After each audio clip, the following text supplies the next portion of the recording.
Magazine maintenant avec la sortie d'un polar, Flic à Bangkok, écrit par quelqu'un de bien placé pour cela, un policier genevois, Yves-Patrick Delachaux, bonjour. Bonjour. Alors, vous êtes un îlotier devenu écrivain. Après avoir raconté la vie d'un quartier chaud dans Flic de quartier, c'est celui des Paquis, dans le canton de Genève, vous revenez avec Flic à Bangkok, où vous racontez l'histoire d'une commission rogatoire au déroulement un peu houleux, une histoire qui pourrait être vraie, dites-vous.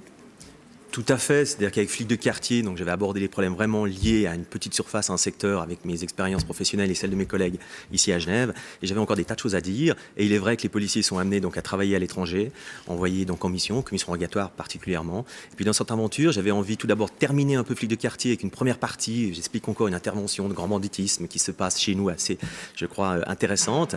Et puis la deuxième partie, donc cet envoi de ce collègue à Bangkok, il connaît les truands, il connaît la police, je dirais européenne, et quand il se retrouve sur place, les choses sont différentes, on le balade un peu, et il ne faut pas perdre la face pour les Asiatiques. Et puis quand il s'en rencontre, il a le choix de rentrer ou de continuer. Il continue, et là je relate les aventures d'un collègue français à qui c'est arrivé, et il finit donc en Birmanie. Enfin, je laisse découvrir donc le lecteur pour le roman. Vous avez fait des commissions rogatoires, mais pas en... Dans les commissions rogatoires, j'ai travaillé à Johannesburg, en Afrique du Sud, qui est donc pas tout à fait l'Asie, et puis j'avais pas envie de retomber dans une autofiction, donc travailler que sur mon personnage.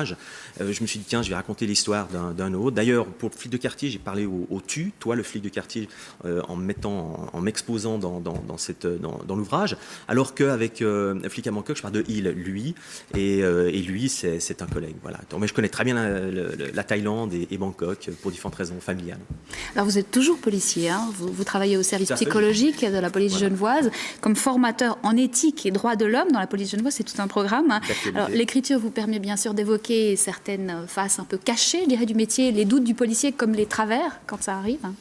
Oui, donc je crois que là, j'ai essayé de garder le ton que j'avais utilisé pour Flic de quartier, c'est-à-dire que le policier est plein de doutes. Souvent, je fais partie de ces gens qui n'ont pas toujours des réponses, même peu de réponses, mais beaucoup de questions sur la société. Donc j'essaye d'écrire et de discuter, comme on le fait maintenant, sur la position de la police dans une société souvent complexe, pour Genève, multiculturelle, pluriculturelle.